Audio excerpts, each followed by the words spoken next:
നമ്മൾ ഈ വിദേശ രാജ്യങ്ങളിൽ പോയി ജീവിക്കുന്ന ധാരാളം ഇന്ത്യക്കാരുണ്ട് ഇല്ലേ? അപ്പോൾ നമുക്കെല്ലാം അവിടെ ഇപ്പം ജോലി ചെയ്യുമ്പോൾ നമ്മളവിടെ അക്കൗണ്ടൊക്കെ തുടങ്ങുന്ന പോലെ തന്നെ അതേ ഫോർമാലിറ്റീസ് ആണോ ഇന്ത്യയിലൊരു ഫോറിനർക്ക് അക്കൗണ്ട് തുടങ്ങാനും? ഫോറിനേഴ്സിന് അക്കൗണ്ട് നോർമൽ കേസസിൽ ഫോറിനേഴ്സിന് അക്കൗണ്ട് ഓപ്പൺ ചെയ്യാൻ പറ്റും. എസ്പെഷ്യലി അറിയാമല്ലോ, നമ്മുടെ ഡിപ്ലോമാറ്റ്സ് ഒക്കെ ഉണ്ടാവുമല്ലോ. ഫോറിനേഴ്സിന് എങ്ങനെയാണ് അവർക്ക് അക്കൗണ്ട് ഓപ്പൺ ചെയ്യാൻ പറ്റുന്നത്? നമ്മൾ ഇന്ത്യക്കൊക്കെ പുറത്ത് പോയിട്ട് ജീവിക്കുമ്പോൾ നമ്മൾ അവിടെ അക്കൗണ്ട് ഓപ്പൺ ചെയ്യുന്ന പോലെ തന്നെയാണോ? അതായത് ഫോർ എക്സാമ്പിൾ ഇതിനകത്ത് ഡിഫറൻസ് പറഞ്ഞു തന്നു കഴിഞ്ഞാൽ, നമ്മൾ ഫോർ എക്സാമ്പിൾ നമ്മളൊരു NRI അക്കൗണ്ട് ഓപ്പൺ ചെയ്യുകയാണെങ്കിൽ അപ്പോൾ അവരെന്താ ചോദിക്കുന്നത്? നമ്മുടെ NRI അക്കൗണ്ടിൻ്റെ പാസ്പോർട്ട് ചോദിക്കും, നമ്മുടെ വിസ ചോദിക്കും. Visa will be provided by your company എന്ന് പറയുമ്പോൾ തന്നെ ഇപ്പോൾ ഇന്ത്യയിൽ വന്ന് നിൽക്കുന്ന ഒരു വിദേശിയാണെങ്കിൽ ഒബ്വിയസ്ലി ആ കമ്പനിക്ക്, ആ വിദേശിക്ക് wherever he works, that company will given him some visa, right?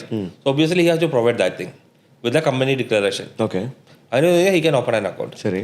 അത് കൂടാതെ തന്നെ അല്ലാതെ ഓപ്പൺ ചെയ്യാൻ പറ്റുന്ന വെച്ച് കഴിഞ്ഞാൽ ഡിപ്ലോമാറ്റ്സ് ഉണ്ടാവുമല്ലോ. സോ പല കൺട്രീസ് ഡിപ്ലോമാറ്റ്സ് ഉണ്ടോ, ഇറ്റ്സ് കോൾഡ് ഡിപ്ലോമാറ്റിക് അക്കൗണ്ട്. അത് എൻ്റെ ഡിഫറെൻറ്റ് അക്കൗണ്ടാണ്. Diplomatic accounts they can open an account with any bank.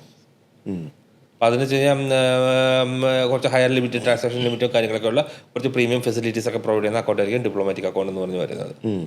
അത് കസ്റ്റമേഴ്സിന് അങ്ങനെ യൂസ് ചെയ്യാൻ പറ്റും. ഓക്കെ, അപ്പോൾ അത് ആർക്ക് വേണമെങ്കിലും അങ്ങനെ വന്ന് ഈ പറഞ്ഞ പോലെ എലിജിബിൾ ആയിട്ടുള്ള ആൾക്കാർക്ക് തുടങ്ങാവുന്നേ ഉള്ളൂ അല്ലേ? ചെയ്യുന്നുള്ളൂ. അക്കൗണ്ട് ഓപ്പണിംഗ് ഒക്കെ ഇപ്പോൾ വളരെ സിമ്പിൾ ആണ്.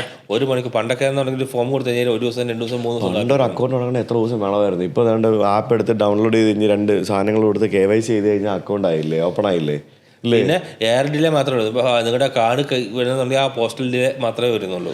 പിന്നെ ഇപ്പം ആധാർ കാർഡൊക്കെ വന്ന് ബയോമെട്രിക്സ് ഒക്കെ എനേബിൾഡ് ആയതോടുകൂടി ഭയങ്കര സിമ്പിളായി എന്നാണ് എനിക്ക് തോന്നുന്നത്. ബാങ്കിലൊക്കെ പല ആൾക്കാരും അറിയാലോ. ഇപ്പോൾ ബാങ്കിലൊക്കെ പണ്ടൊക്കെ ആണെങ്കിൽ ഫോം ഫില്ല് ചെയ്യണം, സൈൻ വാങ്ങിക്കണം എന്ന്. ഇപ്പോൾ പല ബാങ്കിൽ അക്കൗണ്ട് ഓപ്പൺ ചെയ്ത് കഴിഞ്ഞാൽ ആകെ എല്ലാവരും ചെറിയൊരു മെഷീൻ ഐപാഡ് വരും.